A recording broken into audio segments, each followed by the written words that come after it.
আজরাইল রে, জান কবজ করে এত কষ্ট আগে জানতাম না। আজরাইল, আমাকে একটু আসানের সাথে তুমি জান কবজ করো। আজরাইল বললেন, হুজুর, আসমানের নিচে জমিনের উপরে আপনার চাইতে সহজ ভাবে জান আমি কারো কবজ করি নাই।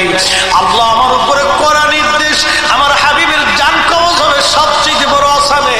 হুজুর, আমি যদি আপনাকে আসানে জান কবজ না করি, নবী গো, আল্লাহর লানতে আমি ধ্বংস হয়ে যাব। ইয়া নবী আল্লাহ, আমি সেই ভয়ে আপনাকে আসানের সাথে জান কবজ করতেছি। হুজুর গো, আপনি নবীর আগে এবং পরে এত আসানে কারো জান কবজ হয় নাই, হবে না। আল্লাহর নবী ডেকে বলে, আজরাইল, জান কবজ এত কঠিন, এত কঠিন, আমার কাছে কষ্ট হয়। একটা অনুরোধ তোমার কাছে করে দেয় আজরাইল, আমার উম্মতের জান কবজটা তুমি সহজে কইরো। আমার উম্মত গুনাহগার, আমার উম্মত পাপী, আমার উম্মত গুনাহগার, আমার উম্মতের জানটা তুমি আসানের সাথে কইরো। আল্লাহ ডাক দিয়ে বললেন, হাবিব, এমন কোন সৃষ্টি নাই যে সৃষ্টির রব আমি না।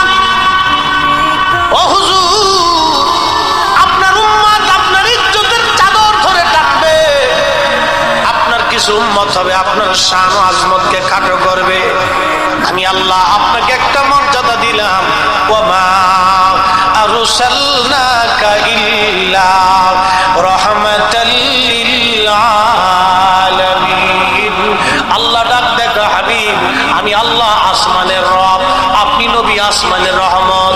আমি আল্লাহ জমিনের রব, আপনি নবী জমিনের রহমত। আমি আল্লাহ রহিমের রব, আপনি নবী রহিমের রহমত। আমি আল্লাহ বরজখের রব, আপনি নবী বরজখের রহমত। আমি আল্লাহ মেহশরের রব, আপনি নবী